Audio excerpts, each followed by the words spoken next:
말씀을 나누겠습니다.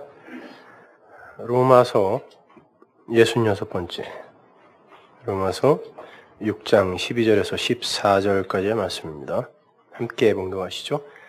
그러므로 너희는 죄로 너희 죽을 몸에 왕노릇하지 못하게 하여 몸의 사역을 순종치 말고, 또한 너희 지체를 불의의 병기로 죄에게 드리지 말고 오직 너희 자신을 죽은 자 가운데서 다시 산 자같이 하나님께 드리며 너희 지체를 의의 병기로 하나님께 드리라. 죄가 너희를 주관치 못하리니 이는 너희가 법 아래 있지 아니하고 은혜 아래에 있음이니라. 아멘.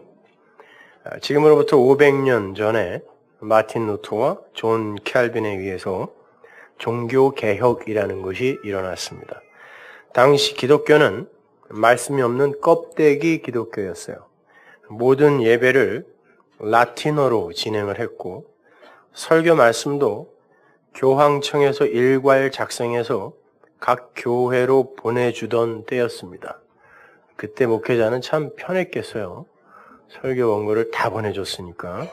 그걸 그냥 라틴어로 줄줄 읽어주면 회중들은 그게 무슨 소리인지도 모르면서 그냥 앉아 있었어요. 그게 예배였습니다. 자기 나라 말로 된 성경도 없었습니다. 그들의 신앙생활은 성례에 참석해서 떡과 포도주를 받아 먹고 일상생활 속에서 네타시오를 외치면서 선한 사람이 되어가는 데에 초점이 맞추어져 있었어요. 말씀을 알 길이 없으니 행위라도 내어놓아야 마음이 좀 편할 거 아닙니까? 당시 교회가 인간들의 행함에 얼마만큼의 가치를 부여했는가 하면 인간들의 행함에 의해 천국과 지옥이 나누어질 만큼의 가치를 부여했어요. 심지어 그것으로 지옥에 가 있는 조상도 빼낼 수 있을 만큼의 인간의 행위는 가치 있게 취급됐습니다. 그게 면죄부 아닙니까? 그런데 루터가 독일어로 성경을 보게 됐습니다. 그는 성경 교사였으니까요. 그가 로마서를 가르치고 있었는데 아무리 봐도 기독교는 그런 게 아니더라는 거예요. 그는 의인은 그 자신의 행위로 의를 얻는 게 아니라 믿음으로 되는 것임을 알게 되었어요. 그렇게 해서 종교개혁이라는 것이 일어난 겁니다. 칼빈도 마찬가지예요. 예수를 믿어야 성도인 거지, 선행을 행하고 종교 행위에 열심을 부린다고 성도가 되는 것이 아니라는 걸 그도 알게 된 것입니다. 그런데 그렇게 종교 개혁을 한 사람들이 성찬식을 하면서 공제설을 주장하기도 하고, 오늘날 루터교는 아직도 공제설을 주장합니다. 화채설과 거의 흡사해요. 그거는 아니지만 그냥 떡과 포도주가 예수님의 떡과 포도주가 된다는 게 화채설 아닙니까? 그래서 캐톨릭에서는 그거 안 하면 큰일 나는 줄 알잖아요. 그리고 침례교인들을 무수하게 핍박했죠. 니들 물 그렇게 좋아하면 물에서 죽어라. 그래서 1000명 이상의 침례교인들을 수장시켜버렸어요. 맷돌을 목에 걸어서. 장로교인들이요. 장로들이 주일날 순찰을 돌아 예배에 참석하지 않은 이들을 감옥에 쳐넣기도 했어요. 그걸 은혜라고 합니까? 그 상태에서 지금까지 500년 동안 기독교는 단 한 발짝도 움직이지 못하고 있어요. 루터와 칼빈은 예수를 대신하는 이들이 됐고, 성경을 곡해하고 오도하는 수많은 설교자들에 대해서는 단 한마디도 못하는 이들이, 칼빈의 기독교 강요에서 벗어난 말을 하는 이들은 개떼처럼 달려들어서 물어뜯습니다. 왜? 그들에게는 성경보다 기독교 강요가 훨씬 익숙하기 때문에 그래요. 성경은 하나님의 은혜로만 열리지만 캘빈이 쓴 책들은 누구나 다 읽을 수 있는 책들이기 때문에 성경에 그려진 그리스도 예수, 진리가 뭔지도 모르는 이들이 말씀을 비판하고 진리를, 교리를 수정해 가요. 개혁주의자들이 주장하는 것처럼 성도의 구원이 행함이 아니라 믿음이다라는 건 누구든지 다 알죠. 오늘날 그거 모르는 사람이 어디 있어요? 성경을 한 번만이라도 읽어본 사람이면 다 아는 거, 그까짓 거. 한번 보자고요. 에베소서 2장 8절. 너희가 그 은혜를 인하여 믿음으로 말미암아 구원을 얻었나니 이것이 너희에게서 난 것이 아니요 하나님의 선물이라. 행위에서 난 것이 아니니 이는 누구든지 자랑치 못하게 함이니라. 명쾌하죠? 로마서 1장 17절. 복음에는 하나님의 의가 나타나서 믿음으로 믿음에 이르게 하나니 기록된 바 오직 의인은 믿음으로 말미암아 살리라 함과 같으니라. 구원은 행위로 되는 게 아니라 믿음으로만 가능한 거예요. 그렇다면 예수 그리스도를 믿는다는 건 뭐예요? 한번 생각해 보세요. 머릿속으로 정리해 보세요. 예수를 믿는 건 뭡니까? 그냥 막연히 2000년 전에 유대 땅에 오신 예수라는 분이 내 모든 죄를 다 짊어지고 죽으셨다는 그 사실을 내 마음에 새기고 이 뇌리에 새기고 또 새겨 놓으면 그게 믿는 겁니까? 어떻게 믿어야 돼요? 얘기 좀 해주세요. 어떻게 믿어야 돼요? 왜 하나님이 직접 이 땅에 내려왔는데도 왜 온 세상에 단 한 사람도 안 믿었을까요? 어떻게 믿어야 돼요? 성경은 우리가 예수 안에서 죽었다고 하고 부활했다고도 해요. 그걸 어떠한 방식으로 믿어야 하냐는 거예요. 정말 여러분 그게 믿어지세요? 믿습니까? 칼빈이 이야기했고 루터가 이야기했으니까 그냥 관념으로라도 그렇게 우기고 있으면 구원이 되는 겁니까?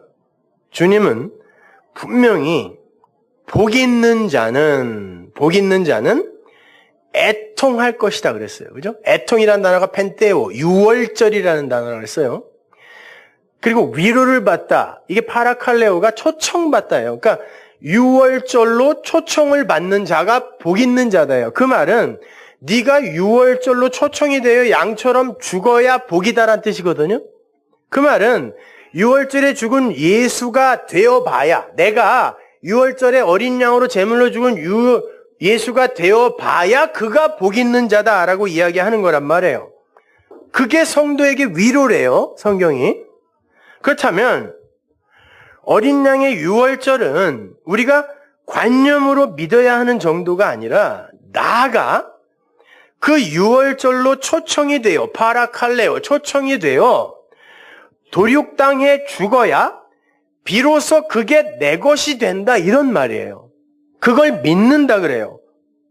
그렇게 되면 다시는 내 삶 속에서 또 다른 희생제사가 없어도 되죠. 나에게서 그게 확실히 체휼됐으니까 이제는 또 다른 희생제사가 없어도 된단 말이에요.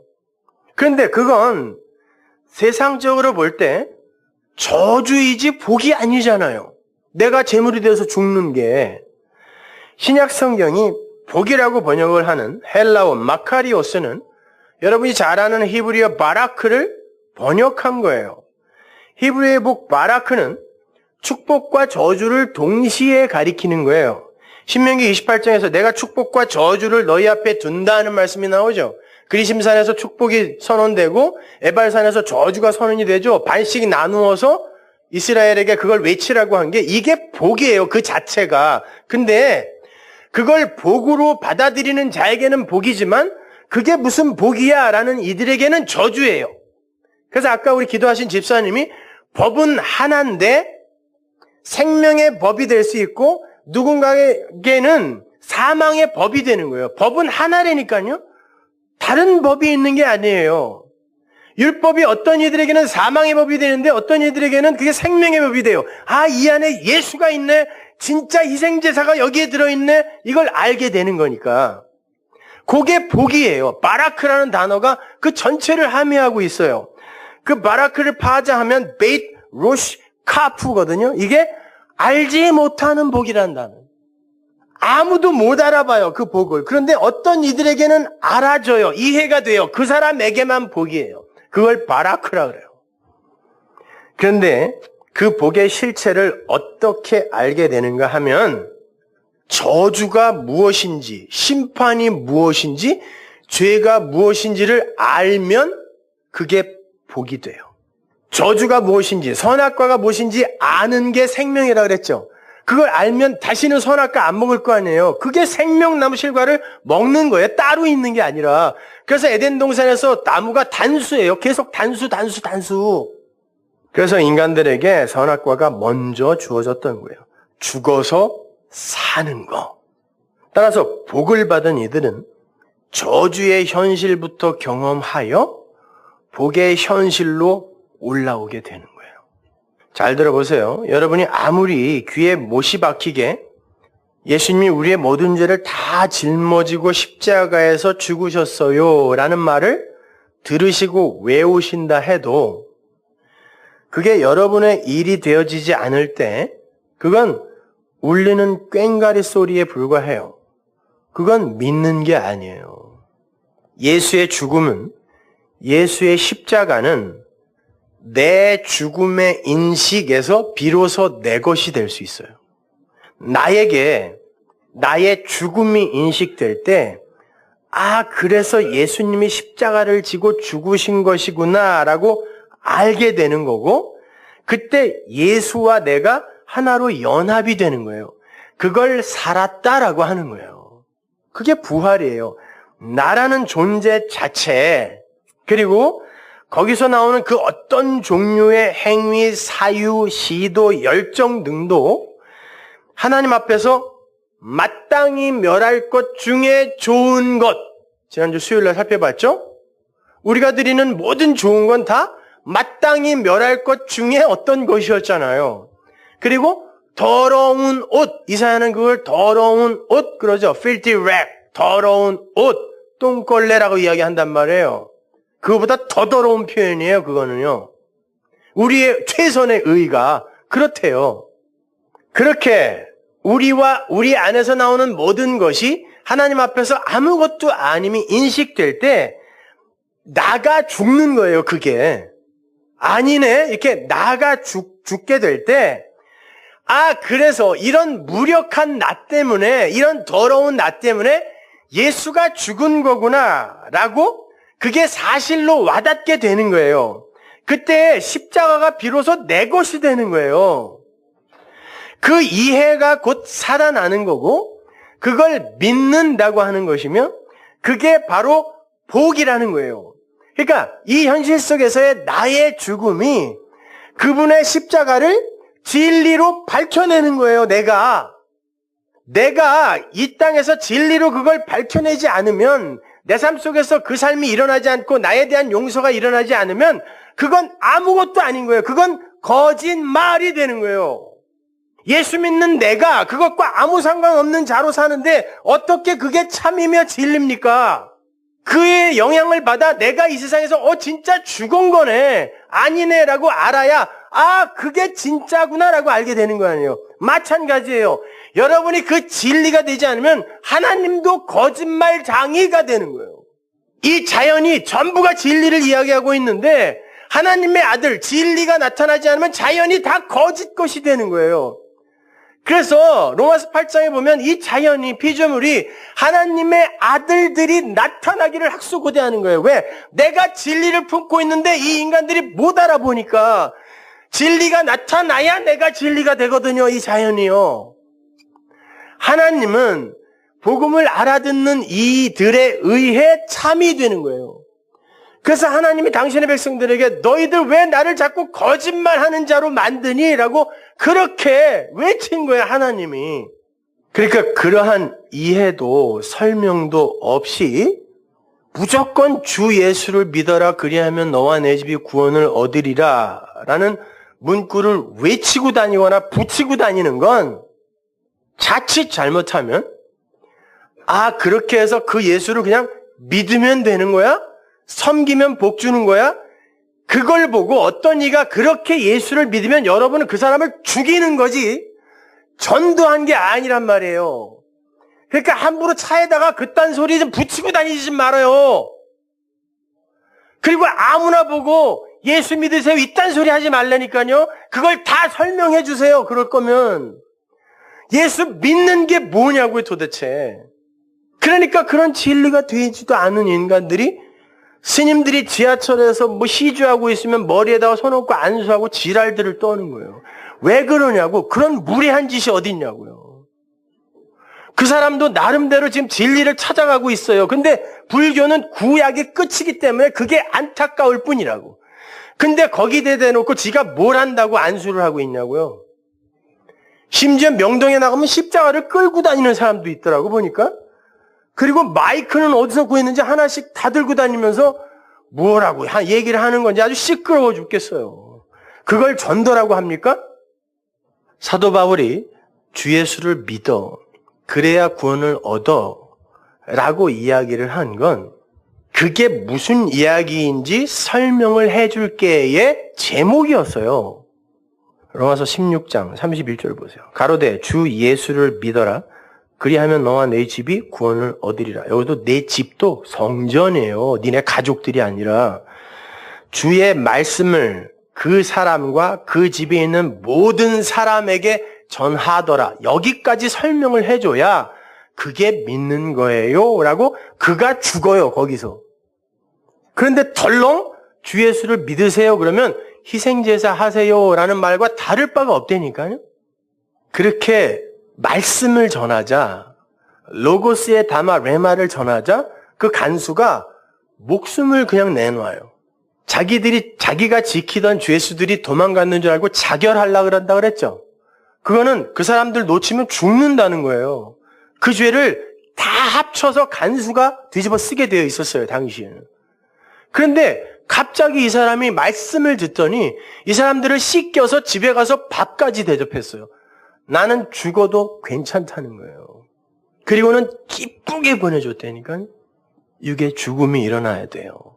그렇게 믿음이라는 건 예수의 죽음과 부활이 나라는 존재에게서 먼저 경험이 되어져야 내 거가 되는 거예요. 그리고 그 십자가도 진리가 되는 거예요. 사실이 되는 거예요. 아니면 우리와 아무 상관없어요, 그거는. 그냥 2000년 전 유대 땅에 목수가 하나 그냥 와서 죽은 거, 그거 이상의 의미가 없다니까요. 그냥 관념일 뿐이에요. 믿는 거 아니에요. 그러니까 불안해서 마냥 섬기기만 하는 거죠. 뭐라도 갖다 바쳐야 안심이 되고 자기 몸을 혹사시키기라도 해야 마음이 놓여요. 그래서 죽어라고 해요. 그걸 오늘 본문이 몸의 사욕이라고 표현한 거예요. 몸의 사욕. 그거 쫓아가지 마. 그 사욕이라는 단어가 에피두미아라 그랬어요. 에피두미아가 두시아, 희생제사에다가 에피라는 강세를 붙인 거라 그랬잖아요.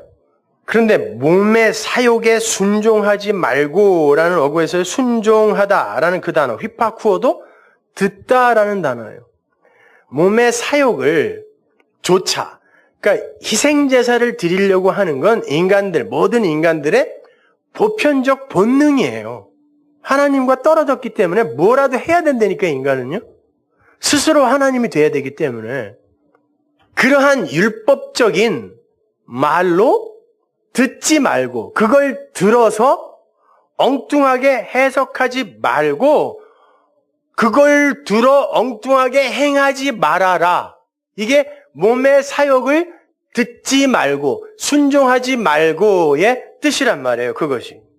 그러니까 말씀을 전하면 일단 모든 인간들이 자기 안의 마음, 선, 악으로 받아들여서 해야 돼? 말아야 돼? 이렇게 먼저 생각한다니까요.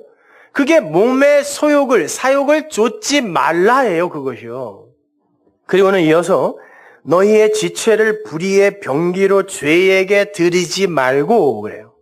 의의 병기로 하나님께 드리라고 하는데 그 어절을 원문에 맞게 다시 번역을 하면 너희의 그 지체, 이건 히브리어로 제라예요. 창세기에서 남자의 갈빗대로 여자를 만들었다가 제라거든요. 남자의 측면, 한쪽 부분, 지체 이런 뜻이죠. 그 너희의 그 지체를 한쪽을 불의의 갑옷으로 성립하게 하여 죄를 짓지 말고 의의 갑옷으로 하나님 앞에 서라. 여기에서 병기라고 번역이 된 호플로는 전쟁용 무기 중에 특히 갑옷을 가리키는 거예요. 이 호플론에다가 파스라는 단어를 붙이면은 그게 모든, 전부 이런 뜻이거든요. 전신갑주라는 단어가 되는 거예요. 이 병기 호플론에다가 파노플리아가 에베소서 6장에 쓰인 전신갑주예요. 그러니까 옷이라는 거예요, 옷. 그러니까 엉뚱한 옷 입지 말고 진짜 옷 입어 이런 뜻이에요. 너희가 만든 더러운 그 에피뚜미아, 몸의 사욕, 더러운 옷, 그걸 죄로 성립시키지 말고 하나님이 입혀주시는 의의 병기, 의의 갑옷을 입고 하나님께 병기로 드려라. 이거는 옆에 서다라는 뜻이란 말이에요. 의의 갑옷을 입고 하나님 우측에 서라 이런 뜻이에요. 그러면 완전 무장이라는 거예요. 절대 죄가 들어올 틈이 없다라는 거예요. 그게 에베소서 6장에서 전신갑주로 설명이 되는 거란 말이에요. 파노플리아로. 그러니까 진리를 모르고는 절대 의의 갑옷, 의의 병기, 의의 옷을 입을 수가 없어요. 그래서 수시로 희생제사, 에피뚜미아, 몸의 사욕으로 돌아가게 된단 말이에요. 잘 보세요. 전신갑주의 가장 처음이 뭐예요? 처음에 나온 단어. 에베소서 6장에서. 진리의 띠죠. 성경들 좀 읽으려니까 하여튼. 에베소서 6장 13절 보세요. 그러므로 하나님의 전신갑주, 이게 고플론에다가 팥을 붙인 거예요. 파노플리아, 전신갑주를 취하라, 입어라. 이는 악한 날에 너희가 능히 대적하고 모든 일을 행한 후에 서기 위함이라. 이게 히스템이에요. 오늘 드려라와 같은 단어란 말이에요. 거기에다가 파라, 옆에라는 단어가 붙어갖고 그 단어가 된 거예요. 이 히스템이에요. 모든 일을 행한 후에 서기 위함이라. 그런즉 서서 똑같은 단어예요. 드리라, 히스템이. 진리로 너의 허리띠를 띠고 의의 흉배를 붙이고. 이거 다 같은 말이에요, 여러분. 여기서 띠라고 번역이 된 단어가 페리존님인데요. 이 단어의 명사형이 페리데시스예요.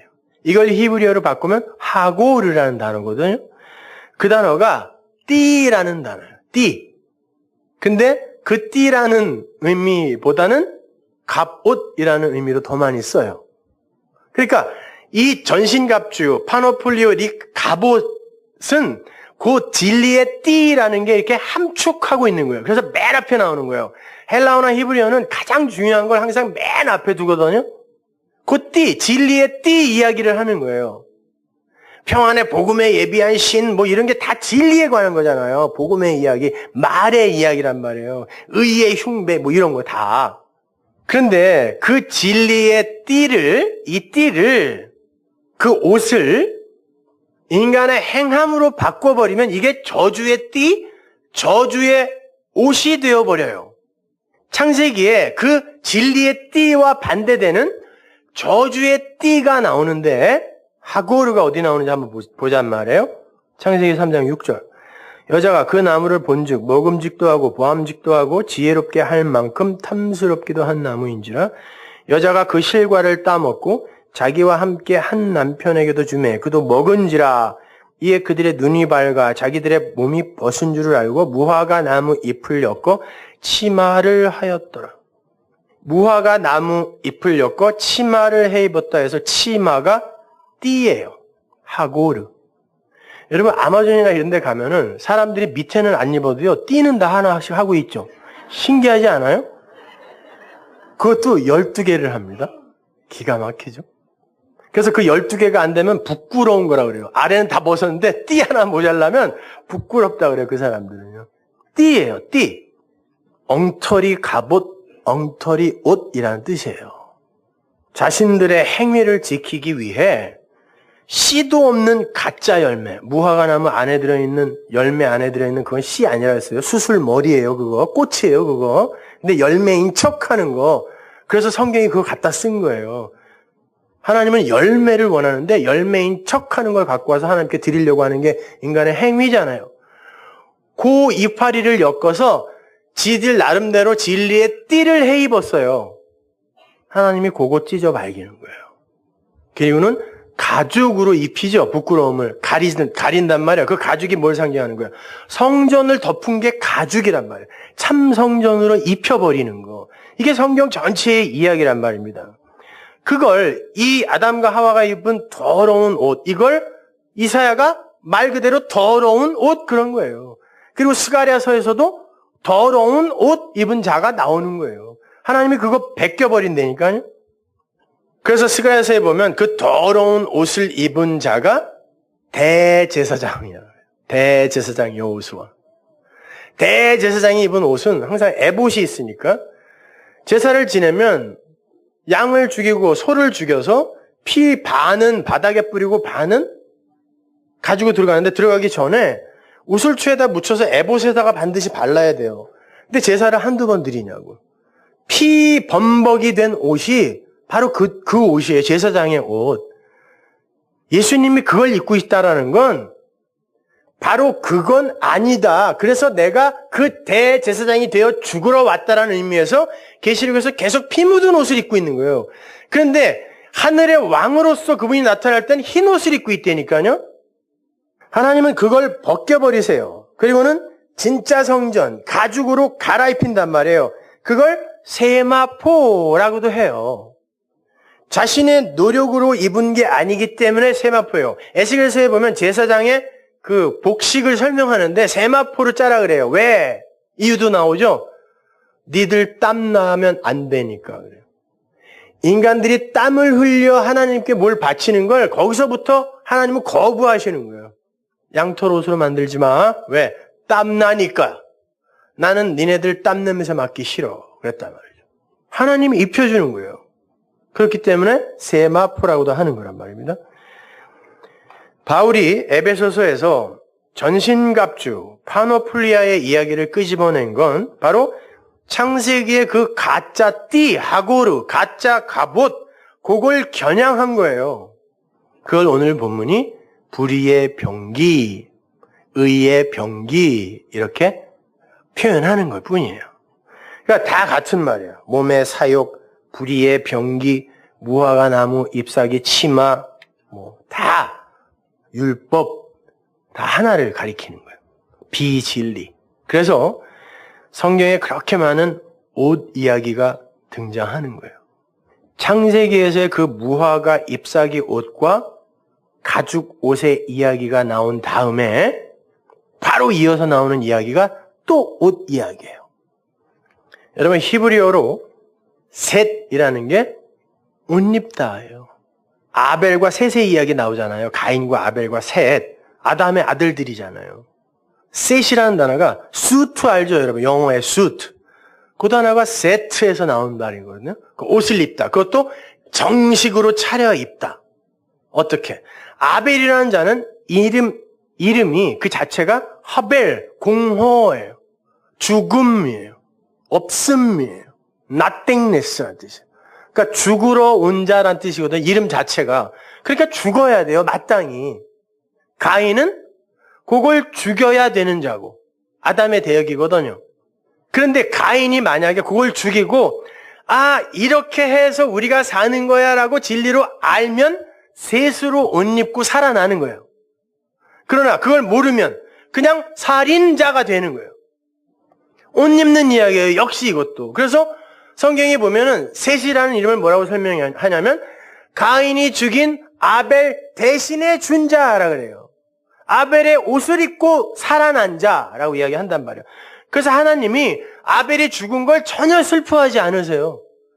그리고 너 왜 사람 죽였어? 이렇게 물어보지도 않으세요. 그냥 네 아우 어딨니? 라고 물어보세요. 그 의미는 지금 네가 아벨이라는 죽으러 온 어떤 자를 죽였는데 네가 그 한 일을 그 내용이 뭔지를 아니? 라고 물은 거예요. 만약에 가인이 그때 이게 그런 거였습니까? 참 저는 죽어 마땅한 자가 맞네요 라고 나왔으면 그는 진리를 안 자가 되고 셋으로 살아나는 자가 되는 거예요. 그게. 근데 내가 동생 지키는 놈입니까? 라고 이야기한 건 몰랐다라는 걸 상징적으로 이야기해 주는 거거든요. 그래서 가인이 처음부터 살인한 자가 되는 거예요. 가인이 자기의 제사를 지키기 위해 동생을 죽였잖아요. 그게 살인이다를 설명해 주기 위해 희생제사 계속 가치 있게 드리려고 하는 그게 살인이다. 산상수훈 들었으면 이제 알잖아요. 그게 살인이다를 설명하기 위해 가인이 아벨을 죽이는 그 그림을 성경에다 기록해 놓은 거란 말이에요. 생각해 보십시오. 예수는 아담들 때문에 죽은 거예요. 우리 때문에 죽은 거죠?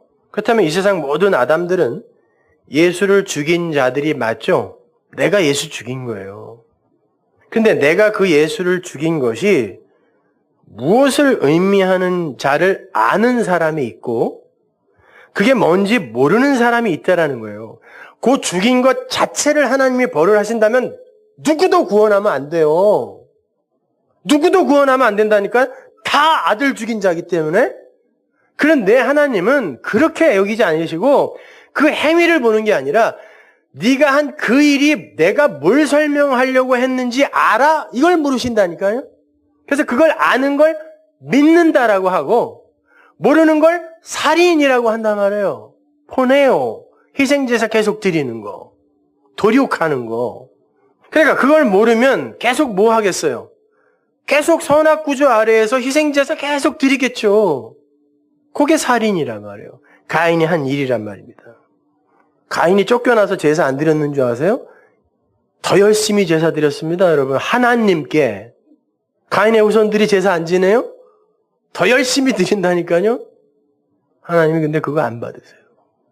쉬운 말로 우리는 모두 다 가인이에요. 아벨을 죽인 가인. 그러나 내가 아벨 죽인 자 맞습니다 하는 가인은 셋으로 살게 되지만 내가 언제 아벨 죽였습니까? 내가 그 아벨 지키는 자입니까? 라고 하는 자들은 처음부터 살인한 자, 가인으로 죽는 거예요. 예수님께서 요한복음 8장 44절에서 이렇게 말씀하세요. 저는 처음부터 살인한 자요, 진리가 그 속에 없으므로 진리에 서지 못하고 거짓을 말할 때마다 제 것으로 말하나니 이가 거짓말장이요 거짓의 압이다. 그래요. 갑자기 진리 이야기로 이야기하신다니까요. 그게 살인이다 이런다니까요. 그러니까 계속해서 자신의 제사만 의지하는 거예요. 자신을 위해 드려진 영단번의 제사를 알지 못하니까 그게 율법주의예요. 그게 선악과 따먹은 아담들의 본능이에요. 그렇잖아요. 이상하지 않아요? 저 오지에 있는 사람들의 종교에서도 전부 희생제사가 있어요. 전부 제물을 죽여서 피를 내요. 그게 뭐냐면 인간들의 마음속에는 생내적으로 율법이 새겨져 있더라는 거예요. 그 선악과 먹은 거예요, 그게. 그래서 바울도 이야기하잖아요. 율법이 없는 자들에게는 그 마음이 율법이다. 다 희생제사하고 앉아있어요. 하나님은 그거 하지 마라고 하는데 성경에서. 그러니까 다 죽어야 된다니까요. 계속 도륙하고 있으니까. 아니 생각해보세요. 가르쳐주지도 않았는데 전부 제사를 희생제사를 드리고 있어요. 다 율법 속에서 태어나기 때문에 그래요. 모든 인간이 전부 다. 그 아담들은 그 율법에 의해 죽는 거예요. 그렇게 성도는 선악과 옛성전, 율법, 호코스모스에 먼저 던져져요. 그걸 세상이라고도 하고 옛사람, 옛성전 뭐 이렇게도 이야기하지만 그냥 호코스모스라고도 해요. 성경이 그걸 속옷이라고 해요. 속옷. 그런데 그 속옷, 즉 선악과 옛성전, 율법, 호코스모스가 무엇인지 알게 되었을 때 그 속옷이 진리의 겉옷, 전신 갑주, 호플론, 의의 병기가 되는 형국으로 진리가 설명이 되어져요. 성경에서. 지금부터 제가 그 의의 병기, 호플론, 전신 갑주, 파노플리아를 입는 비결을 알려드릴게요. 잘 오신 거예요. 어렵지 않아요. 잘 들어보세요. 성경에는 두 종류의 옷이 항상 등장해요. 속옷, 더러운 옷과, 그렇잖아요. 속옷은 더러운 거예요. 그래서 늘 갈아입는 거예요. 그리고 겉옷, 호플론, 밖의 것을 막아주는 호플론, 병기로서의 옷이 있어요. 예수님께서도 속옷을 달라고 하는 자에게는 겉옷을 함께 주라 라고 이야기했죠. 율법을 달라고 하는, 그걸 가르쳐주는 달라고 하는 로고스를 들으러 오는 자들이 있거든 겉옷으로 함께 줘야지 그것만 주면 소용없어라는 뜻이에요. 두 종류의 옷이에요. 근데 속옷이 먼저예요. 예수님께서 십자가에서 죽으실 때 겉옷과 속옷을 다 입고 계셨습니다. 근데 예수님이 입고 계셨던 속옷은 호지 않은 속옷이라고 적혀 있죠? 구약에서는 그걸 반포 속옷이라고 그래요. 호지 않았다는 건 통짜로 하나라는 뜻이에요. 그건 제사장들이 입었던 옷이에요. 그리고 당시에 중상류 이상의 귀족들만 입었던 속옷을 예수님이 입고 계셨어요. 무슨 청빈, 청렴, 이따오 소리들 좀 하지 말아요. 기독교는 그런 거와 상관없다니까요. 무슨 가난하면 다 무슨 뭐 거룩한 줄 알아. 돈 벌어서 잘 사세요. 예수님도 귀족들 속옷 입고 있었다니까요. 호지 않은 제사장 속옷, 이음새가 없이 머리 위부터 발끝까지 하나로 전부 가린다라는 의미에서 호지 않은 속옷이에요. 제사장들은 겉옷 입지 않고 그 호지 않은 속옷만 입고 있었어요.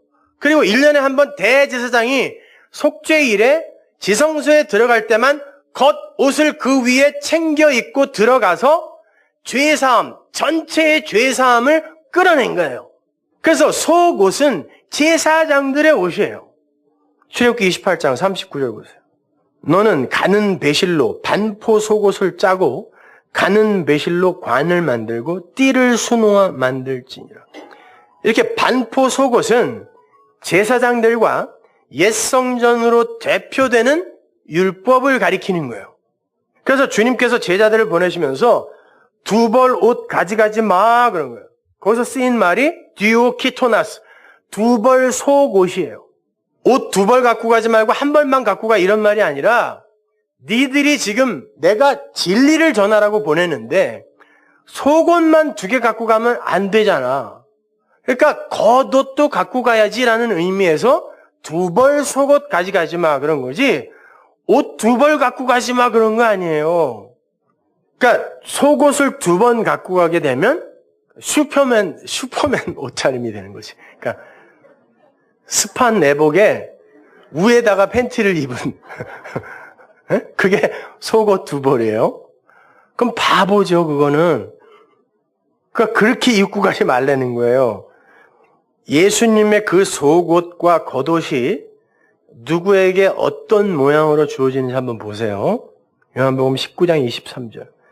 군병들이 예수를 십자가에 못 박고 그의 옷을 취하여 4깃에 나누어 각각 한 깃씩 얻고 속옷도 취하니 이 속옷은 호지 아니하고 위에서부터 통으로 짠 것이라 군병들이 서로 말하되 이것을 찢지 말고 누가 얻나 제비 뽑자 하니 이는 성경에 저희가 내 옷을 나누고 내 옷을 제비 뽑나이다 한 것을 응하게 하려 함이로라.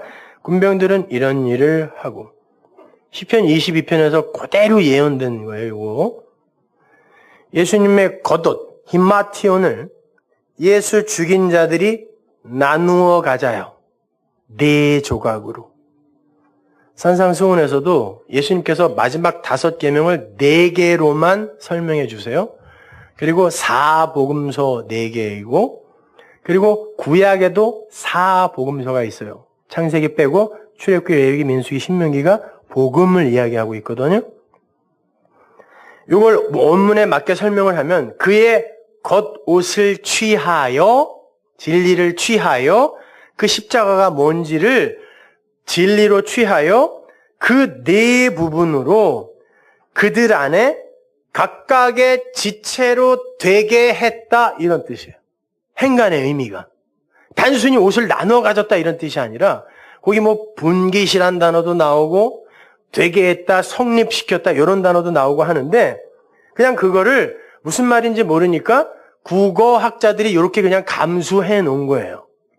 이건 하나의 모형이에요. 예수님의 죽음으로 보여지고 있는 그 진리를 성경에 보면은 4부분이라는 단어가 굉장히 많이 나오는데 그 4부분으로 예수 죽이는 자들이 취하니 겉옷을 취하니 그 4이 그들 안에서 각각의 분깃 이게 각각 나눠 가졌다 이렇게 번역이 됐는데 각각의 분깃으로 성취됐다, 성취되더라 이런 뜻이거든요. 그렇게 되면 율법인 속옷이 그들에게 어떻게 돼야 돼요? 찢어지고 나누어진 책들이 아니라 하나로 이해가 돼야 되죠. 사랑으로. 아, 그게 그거였구나. 그래서 그 속옷은 나누지 않고 통째로 하나로 가져가는 거예요. 겉옷은 네 조각으로 찢어버린다니까요. 근데 그게 그들 안에서 지체로, 부분으로 그게 성립이 되니까, 성취가 되니까, 그들의 겉옷이 되니까 속옷이 하나로 보이는 거예요. 아, 사랑, 아가페, 하나님 이렇게 보이는 거예요. 나중에 이해가 가실 거예요. 요한계시록의 성도들이 입은 옷, 흰 옷도 전부 히마티온, 겉옷이에요. 신기하지 않아요? 겉옷이라고 써 있어요. 다. 예수님이 입으신 옷도 겉옷. 12의 혈루증 앓던 여인이 예수님의 옷가를 만졌다고 그러죠. 그것도 옷가가 아니라 겉옷이란 뜻이에요. 겉옷. 병자들이 와서 예수님의 옷술을 만졌다. 이것도 겉옷이란 뜻이에요. 옷술이 아니라 겉옷. 진리를 만지면, 진리와 접촉하면 다 살아나는 거예요. 겉옷이에요. 예수님이 변화산에서 눈이 부신 희왕찬란한 옷을 입으시죠. 그 옷도 겉옷이란 뜻이에요. 그래서 계시록에서도 자기 옷을 지켜 벌거벗고 다니지 마라 라고 이야기한 거예요. 그것도 겉옷이에요. 그거 지키라는 거예요. 진리를 놓치면 안 된다는 거예요. 법으로 돌아가면 안 된다는 거예요. 근데 겉옷 뺏기면 속옷도 있는데 왜 겉옷 뺏기면 벌거벗는다라고 이야기할까요?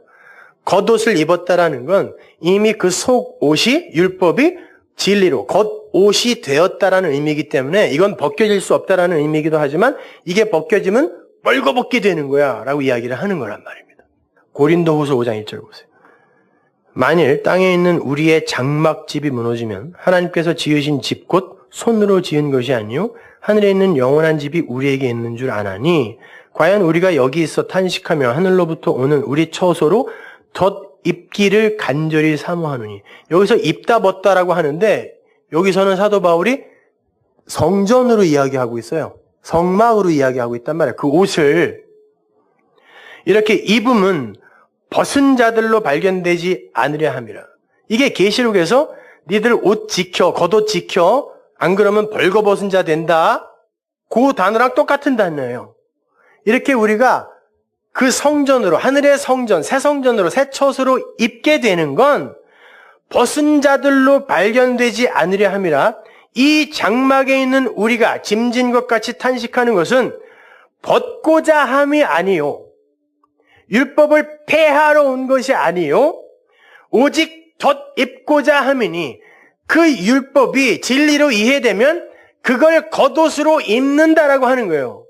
덧입고자 함이니 죽을 것이 율법이 생명에게 속옷이 삼킴바 되더라. 이 그림 이해 가세요? 이게 속옷과 겉옷의 이야기예요. 어떻게 더 설명하게 설명을 해 이거를? 에? 그 이야기 하는 거예요. 그렇게 겉옷이 속옷을 덮어버리면 속옷이 안 보여요. 그래서 덧입는다라고 하는 거예요. 덧입는다. 그러나 율법의 측면에서 봤을 때 이거는 아니니까 폐해져야 되니까 어떤 곳에서는 벗어라라고 또 이야기하는 거예요. 그러나 이걸 벗어서 당겨오는 게 아니라 이 안에 들어있는 진리가 이해되어지면 이게 겉옷이 되어버리는 거예요. 그래서 덧입어라 라고도 또 이야기하는 거예요. 이사야서 61장 10절 보세요.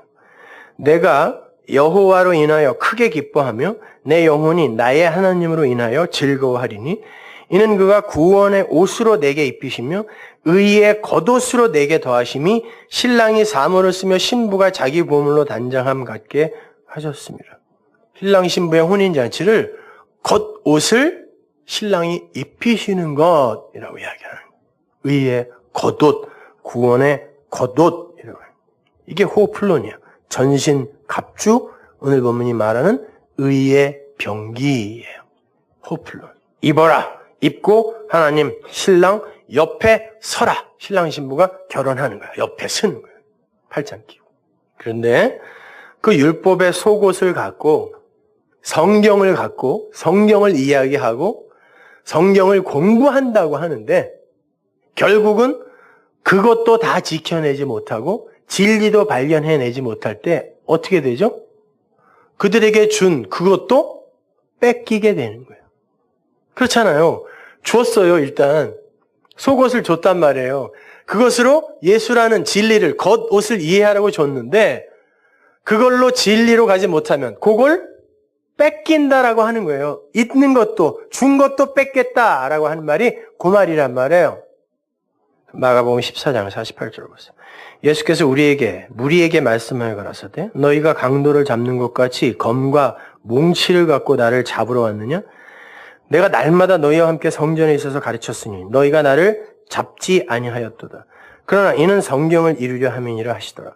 제자들이 다 예수를 버리고 도망하니라.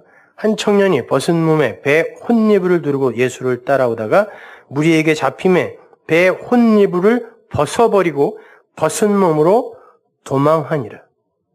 예수님이 사람들에게 붙들리는 장면이에요. 근데 예수님께서 이런 말씀하세요. 내가 날마다 성전에서 너희를 가르칠 때 너희는 나를 붙들지 않았다. 그런데 지금 검과 몽치로 붙들러 오네? 정작 성전에서 진리로 나를 붙들으라고 가르쳤더니 그때는 안 붙들더니 지금 검과 몽치로 나를 죽이려고 붙들러 오네? 여기서 이 붙들다, 크라테오가 붙들다, 지니다, 취하다 이런 뜻이에요. 진리를 붙들 때도 쓰고 어떤 사람을 해를 가하기 위해 붙들 때도 쓰는 단어란 말이에요. 인간들이 진리로 예수를 붙들지 않고 검과 몽치로 죽이려고 붙들러 온 거예요. 율법은 진리를 박살내기 위해 붙들죠. 진리가 되기 위해 붙들지 않아요. 성경을 공부하고 연구하고 암송하고 하는데 진리를 박살내기 위해 붙든다니까요. 오늘날 우리 교회를 가장 공격하는 이들은 교회예요. 스님들은 좋아하더라고요, 오히려. 무슨 뜻인지 알고 좋아하는지 모르겠지만 하여튼 어떤 스님이 듣더니 이 사람 진리 전하는 사람이네 그러더래요. 이거 좋아해야 할 일인지. 제자들이 하나도 빠짐없이 다 도망갔다 그래요. 그들에게 예수의 십자가는 부정하고 더럽고 무서운 것으로 여겨졌던 거예요. 그러니까 도망간 거예요. 제자들조차. 그들도 예수를 검과 몽치로 잡으러 온 자들과 하나도 다를 바가 없다를 보여준 거예요. 근데 그 무리 속에 한 청년이 등장하죠.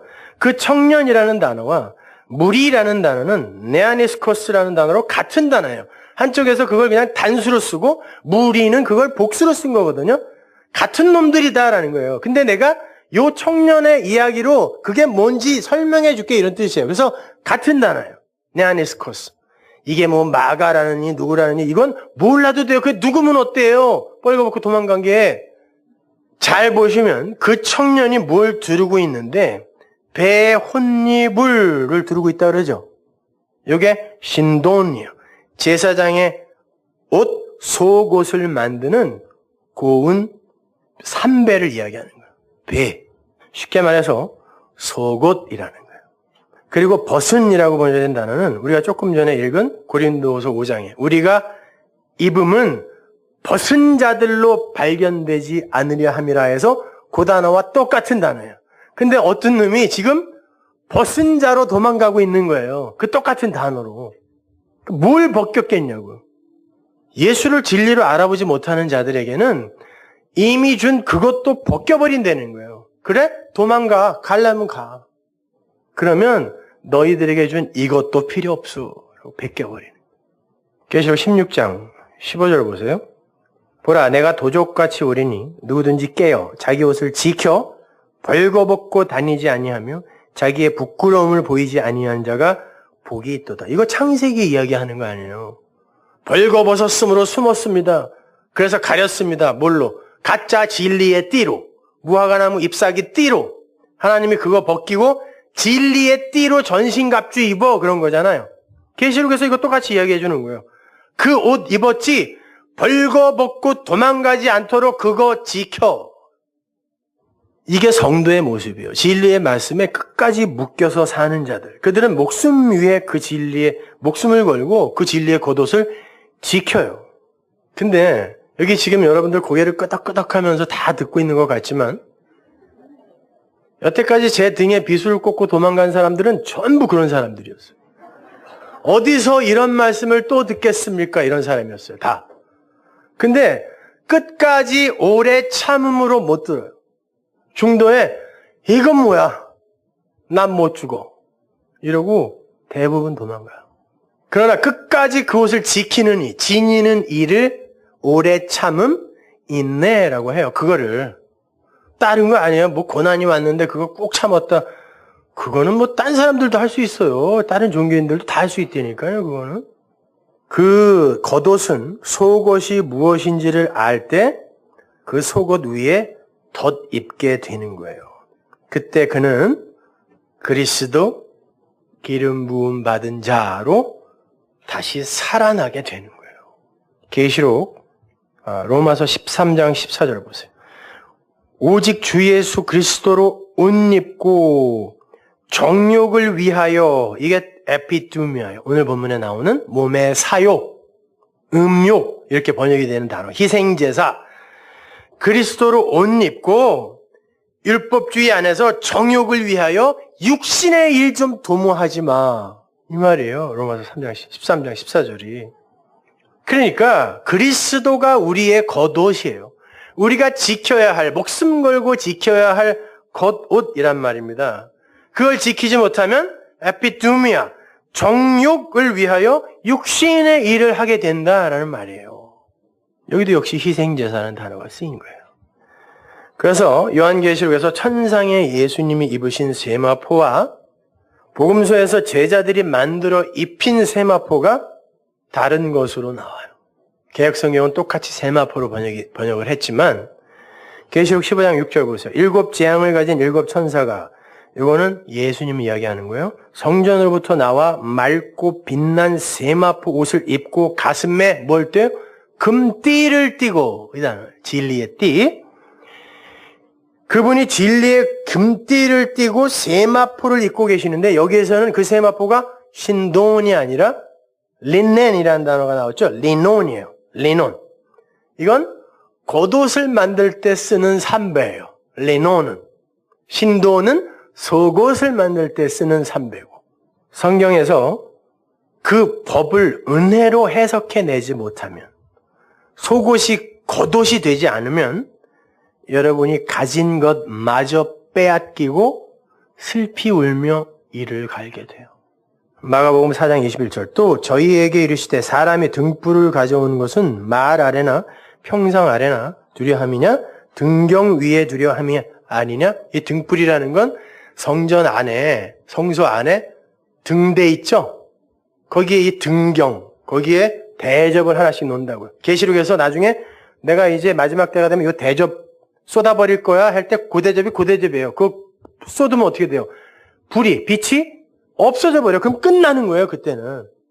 그리고 이걸 하나하나 쏟아 부을 때 불이 하나하나 꺼져가죠.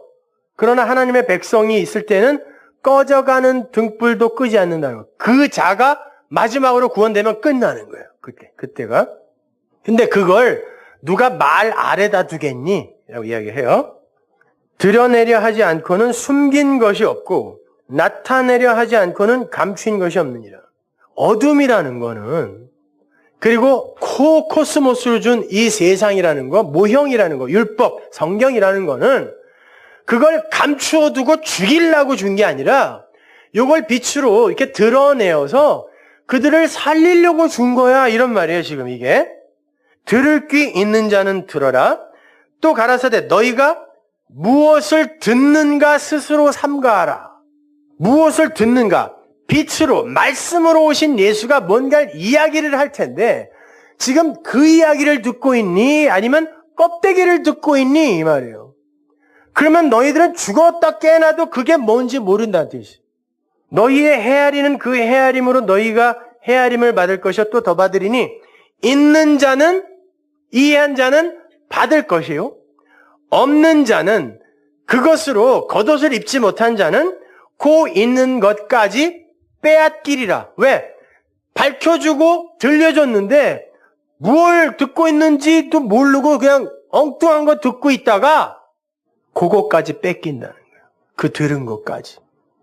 여러분, 빛이라는 건 어둠을 드러내는 거잖아요. 그러면 빛은 뭐예요? 어둠을 드러내는 거면 어둠이잖아요.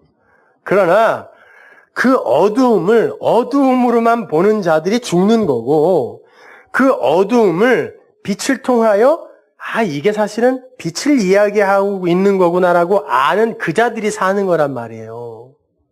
그러니까 빛과 어둠은 하나라니까요. 이게 하나라는 거예요. 이게 연합이라는 의미란 말이에요. 다른 게 아니에요. 여기에 무슨 선악이 있고 어둡고 밝음이 있어요. 그건 다 진리 안에서 그냥 하나라니까요. 율법은 그 자체로는 어두움이지만 그 어두움의 정체를 빛을 통해 보게 되면 그게 곧 빛이잖아요. 달을 통하여 해가 저렇게 비치고 있는 거구나라고 알면 그 달이 곧 진리가 되는 거예요. 그래서 우리가 월에서 시작해서 일해로 끝나는 거예요. 월, 화, 수, 목, 금, 토, 일. 월에서 시작해서 이게 뭐야? 화, 수, 목, 금, 토, 음양, 오행이거든요. 이걸 통하여 이게 해야 그래서 일요일이 그렇게 기쁜 거예요. 귀 있는 자는 들을지어다. 모든 건 다 진리를 담고 있어요. 진리가 되면 모든 게 다 나를 통하여 진리가 돼요. 그래서 그들이 나를 기뻐하는 거예요. 하나님의 아들이 나타나기를. 자, 보세요. 그러면 그게 벌거벗음이고 그렇게 말씀이 없는 게 굶주림이라면 구제가 뭐예요? 진짜 구제가 뭐예요? 벌거벗은 헐벗은 자들을 입히고 굶주린 자들에게 먹이는 게 구제죠. 그럼 기독교인이 해야 하는 진짜 구제가 뭐겠어요? 진짜 구제가 뭐겠어요? 말씀을 전하는 거예요. 진리를 전하여 그들에게 겉옷을 입혀주고 하늘의 생명 말씀을 그들에게 주어 먹이는 거, 이걸 성경이 구제라 그래요. 성경에서 불쌍한 이들, 구제의 대상을 뭐라 그래요? 고아와 과부라 그러죠. 고아는 뭐? 아버지가 없는 자, 과부는 신랑이 없는 자, 그들에게 아버지와 신랑을 소개해 주는 게 구제예요. 그걸 섬김이라 그래요. 그래서 고아와 과부가 대표로 나오는 거예요. 불쌍한 사람들이 뭐 그 사람밖에 없어요? 성경은 전부 진리만 이야기하고 있어요. 그렇기 때문에 그 단어 하나하나가 다 의미가 있다니까요. 야고보서에서 계시록에 나오는 그 벌거벗음의 상태. 니네들 벌거벗지 않게 옷 잘 지켜. 그래서 그 벌거벗음이라는 단어가 야고보서에서 나오거든요. 한번 볼게요.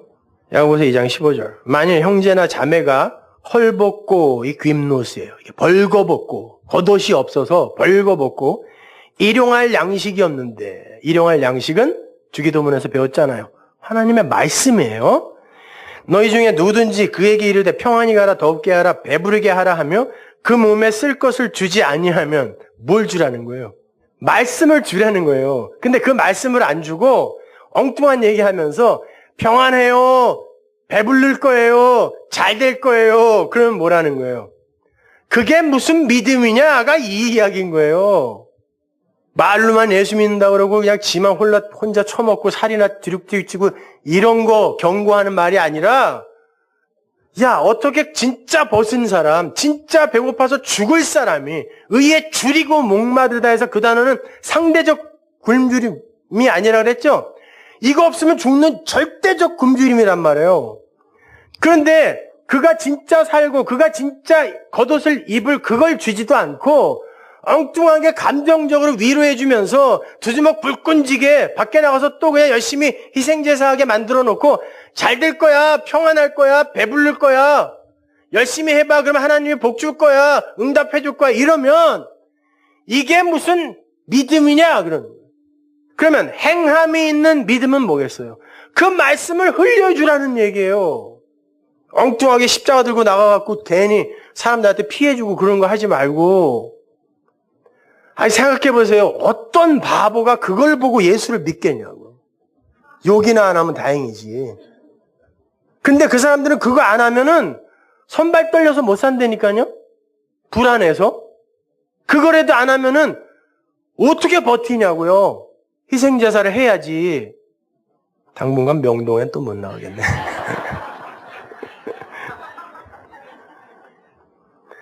그래서 구제와 봉사와 섬김의 직분으로 뽑힌 집사들이, 7 집사죠. 집사들이 구제하고 섬김을 하는데 전부 말씀 전하다가 죽는 거예요. 성경 어디에 그들이 불쌍한 사람들한테 뭐 밥 퍼주고 쌀 갖다 주고 그랬고 했단 말이 있어요. 7 집사 대표가 누구예요? 스데반, 빌립이죠. 2 사람밖에 안 나와요. 스데반은 뭐 한 사람이죠? 구약을 설명. 스데반이 한 설교 읽어보세요, 집에서. 전부 구약의 이야기예요. 그러나 그 속에 진리를 담아 설명하고 죽어요. 구약은 모세로 죽는 거예요, 스데반은. 근데 빌립은 이사야서 구약을 신약, 이게 누군지 알아? 라고 신약으로 설명해주고 그가 자유롭게 풀러나요, 이방인이. 그 이방인이 누구예요? 이디오피아 사람이에요. 3,000km 밖에서 절기를 지킨다고 희생제사 드리러 온 거예요, 예루살렘에. 하나님이 답답해서 보낸 거예요. 가갖고 그게 뭔지 얘기해줘. 야, 3,000km를 재물을 갖고 제가 나 여기를 찾아온다, 세상에. 빌립이 얘기해줬어요. 기뻐 갔다 그래요. 그가 그 다음 해에 또 6월절 지키러 왔을까요? 안 옵니다. 그걸 끝내버리는 게 집사. 7이라는 말이 쉔. 부엘쉐바에서 그 쉔이 7번 말하다잖아요. 7번 말하는 건 언약을 이야기하는 거예요. 그래서 교회에서 이렇게 교회의 일을 담당하는 이들을 장로라고 하고 그들 중에 말씀을 전하는 그걸로 진짜 구제하고 섬기는 이들을 집사라고 하는 거예요. 근데 오늘날 교회가 칼빈의 말만 듣고 집사는 교회 행정하고 장로는 무슨 영적인 거 개뿔이나 뭘 하냐고 장로들이. 사고나 치지 교회에서. 뭐 잘하는 거 봤어요 장로들이. 그런 거 아니란 말이에요. 그러니까 교회에서 무슨 직분이 뭐 어쩌고저쩌고 그런 데 가세요. 그런 거 하는 거 아니란 말입니다. 디코몬이라는 건 말씀으로 입히고 말씀으로 먹이는 거예요. 그래서 그 스데반과 빌립이 집사의 역할을 하나로 묶어서 보여주고 사라지는 거예요. 그게 구제예요. 돈 있으면 불쌍한 사람들한테 밥 퍼주고 이런 거 하세요. 하지 말라는 거 아니에요. 그러면 마음도 편하고 따뜻해지고 애들한테 교훈도 되고 좋아요. 그러나 이걸 신앙이라고 이야기하진 말자는 거예요. 그런 거 하지 말자는 거 아니에요. 아니 누가 복음을 알았다고 원효대사처럼 의상이랑 저 당나라인가 어디예요? 그런 건 뭐 관심도 없지만 하여튼 중국으로 불법 배우러 가다가 유학 가다가 무덤에서 아주 달디단 물을 마셨는데 아침에 일어나니까 해골이야. 통일신라 시대 때는 무덤을 그렇게 썼다고요. 히브리 사람들처럼 계속 굴에다가 엄마 시체, 아버지 시체 갖다 넣었단 말이에요. 그래서 잘 때가 있었던 거예요. 그래서 의상대사랑 같이 가갖고 친구니까 아침에 일어나니까 해골바가지 물이네. 다 토했어요. 다 토하고 일체유심조다. 모든 건 마음먹기에 달렸으니까 의상아 너는 유학가 나는 안 할래. 그 의상은 유학 가갖고 잘 공부해서 뭐 화엄종인가 어디에 교조가 되고 원효는 파괴하고 무효랑 딸이랑 결혼해갖고 설총 난 거예요. 죽이 그러면 돼요? 창기집일 들락날락했대요. 진리를 알았다고 이제 모든 게 내 마음에서 일어나는 거니까 이런 거에 자유롭다. 진짜 진리를 알면 그렇게 안 된다니까요. 그건 진짜 방종이죠. 일체유심조라는 걸 알았다고 창기집에 가서 소 처먹는 게 이게 말이 되냐고. 그런 거 얘기하는 거 아니에요, 제가요. 내가 원하는 한 가지, 나를 이렇게 하나님처럼 대우해주는 그 아버지에게 기쁜 자가 되는 거라는 지향성이 왜 안 생기겠냐고.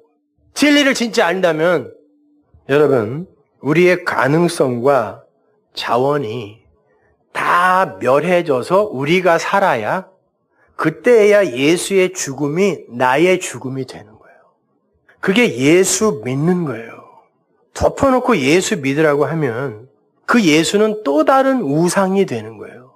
그게 뭔지도 모르고 덮어놓고 믿으라고 그러면 그게 또 다른 우상이 되는 거예요.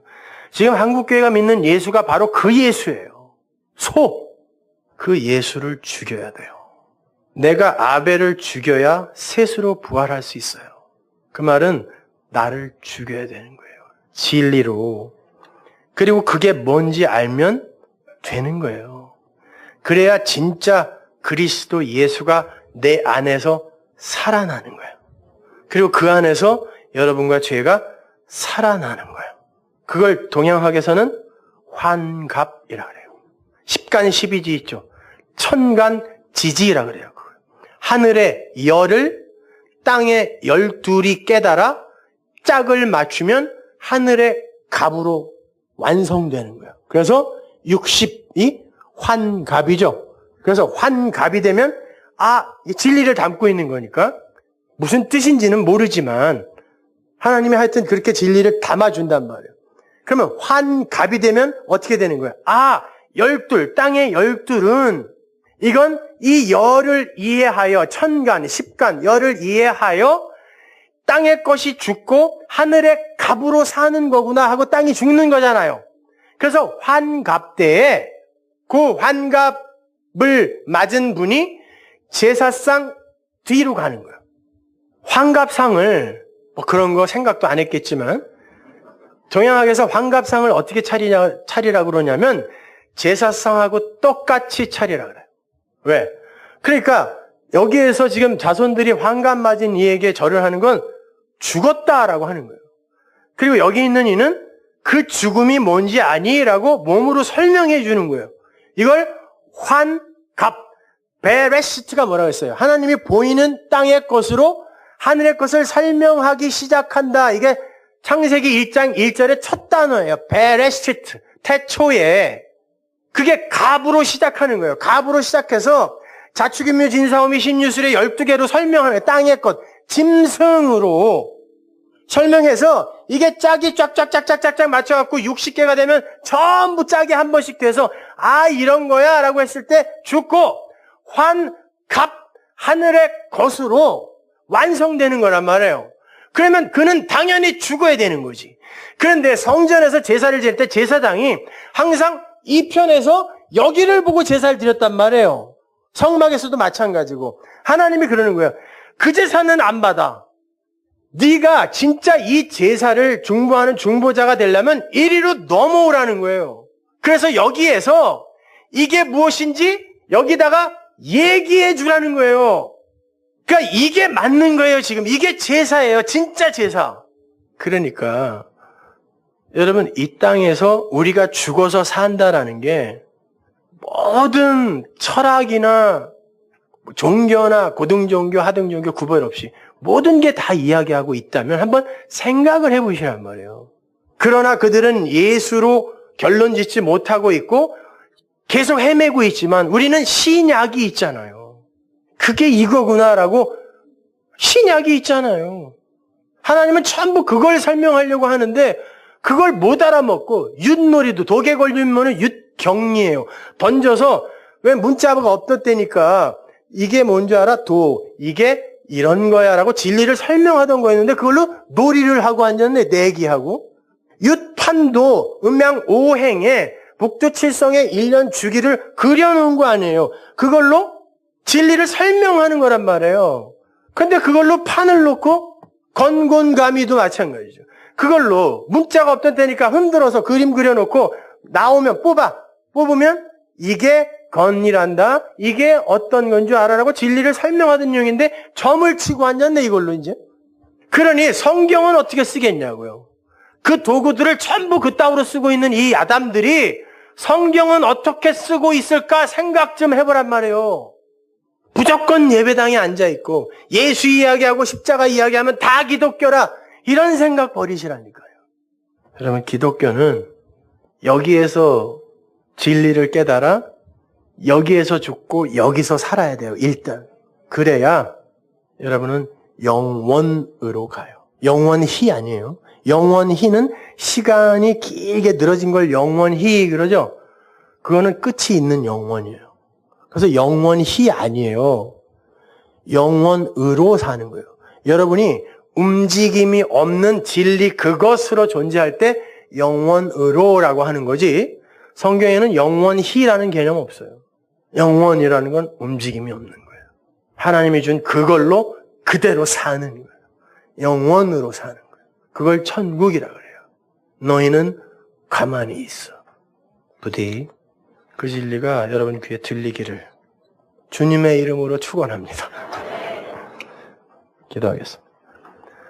하나님 감사합니다. 아버지, 우리는 여전히 무화과나무 잎사귀로 가짜 띠, 가짜 갑옷, 금방 말라 없어질 그것으로 나는 전투에서 이길 수 있다고 그렇게 갑옷 만들어 입고 노시를 떨고 있습니다. 하나님, 그 진리가 이해돼요. 참 진리의 갑옷이 성도들의 몸에 입혀지게 하여 주옵소서. 그것이 참 복이라는 것도 아울러 깨달아 알 수 있게 도와주소서. 예수님의 이름으로 기도합니다. 아멘.